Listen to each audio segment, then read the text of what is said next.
গভীর রাতে নিরীহ হিন্দু কৃষকের বাড়িতে আগ্নেয়াস্ত্রসহ বাংলাদেশি অনুপ্রবেশকারীদের নিয়ে হামলা চালানোর মতো গুরুতর অভিযোগ উঠল কুখ্যাত সমাজদ্রোহী মামুন মিয়ার বিরুদ্ধে। ঘটনায় তীব্র আতঙ্ক বিরাজ করছে মধুপুর থানাধীন মধ্য পুরাতল এলাকায়। ঘটনার বিবরণে জানা গেছে, অন্যান্য দিনের মতো রাতে রান্নার পর খাওয়ার জন্য রান্নাঘরে যাচ্ছিল মধ্য পুরাতল এলাকার কাকুন নাগ ও তার পরিবারের সদস্যরা। এ সময় আচমকা ঘুনিয়ামারা এলাকার কুখ্যাত সমাজদ্রোহী মামুন মিয়া এবং তার ভাই ইউসুফ মিয়া সঙ্গে কিছু বাংলাদেশি যুবক সহ নিরীহ হিন্দু কৃষক কাকনের বাড়িতে আক্রমণ চালায়। তাদের আক্রমণে বাড়ির আসবাবপত্র সহ বেশ কিছু প্রয়োজনীয় সামগ্রী নষ্ট হয়। এছাড়াও বাড়ির টিনের বেড়া, রান্নাঘরে আক্রমণ করে রান্না করা খাবারগুলিও ধারালো অস্ত্র দিয়ে কুপিয়ে নষ্ট করে দেওয়া হয়।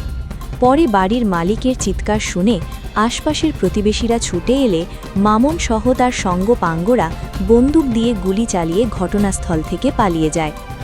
উক্ত ঘটনায় এলাকায় তীব্র আতঙ্কের সৃষ্টি হয়। বাড়ির মালিক বলেন, মামুন ও তার সঙ্গপাঙ্গরা বন্দুক দেখিয়ে যেভাবে হুমকি দিয়েছে তাতে পরিবার নিয়ে নিরাপত্তাহীনতায় ভুগছি। কানন নাগ আরও অভিযোগ করেন, অভিযুক্ত মামুন মিয়া আন্তর্জাতিক মানব পাচার চক্রের সঙ্গে জড়িত। তার দাবি অনুযায়ী আগরতলা জিআরপি থানায় মামুন মিয়ার বেশ কয়েকবার গ্রেফতার হয়েছে। রাজ্যের পাশাপাশি পুনে এবং রাজস্থান সহ দেশের বিভিন্ন থানায় তার বিরুদ্ধে গ্রেফতারি পরোয়ানা জারি রয়েছে। কাকুন নাগ মুখ্যমন্ত্রীর কাছে উক্ত ঘটনার বিচার চেয়ে তার পরিবারের জন্য নিরাপত্তার ব্যবস্থা করার আবেদন জানিয়েছেন। এসজি নিউজ 24, সুস্থ থাকবেন, ভালো থাকবেন। ধন্যবাদ। কাল রাত্রিবেলা প্রায় 11টা সাড়ে 11টা বাজে আমি ভাত খাইতে এমন টাইমে মামুন মিয়ার ছোটো ভাই ইউসুফ আলী আর আরও বাকি 2-3 জন আসলো। তাদেরকে আমি চিনতে পারি নাই। তারা এসে আমার বাড়ির ভিতরে মানে কুচ্ছু না জিজ্ঞাসা করেই তারা বাড়ির ভিতরে হামলা চালাইছে। দাও চাও নিয়ে এসে পিস্তল নিয়ে এসে আর এসে তারা হামলা চালাইছে। তা আইয়া আমার রান্নাঘর সব কিছু ভাঙছে।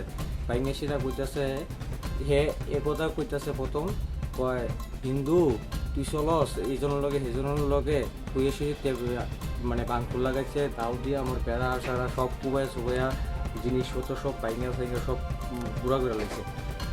এরপরে আমি না পারতে তার নমুনা দেখে আমি চিল্লাফালা লাগাইছি। এলাকার মানুষ আইয়া আমার ইয়া করছে। তো এলাকার মানুষ অনেক ব্যাগিয়ে গেছে, তারা 3-4 জন আসলো। এরপরে প্রতিনিয়ত বাংলাদেশের লোকে তার যোগাযোগ আছে, রোহিঙ্গা পাচার করে বাংলাদেশি তুলে। তারা আমার মনে হয় খুবই সম্ভব ওরা বাংলাদেশি লগে লইয়েছে। এরা আমার বাড়িতে যাতে না চিনতে পারি এরকমভাবে ব্যাপারে তারা অচেনা মানুষ লইয়েছে, সে আমরা লাগাইছে।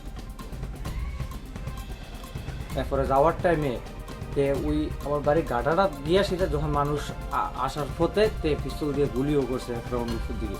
এটা মধ্য পুরাতল ধরে। আমার নাম কাকুন নাগ।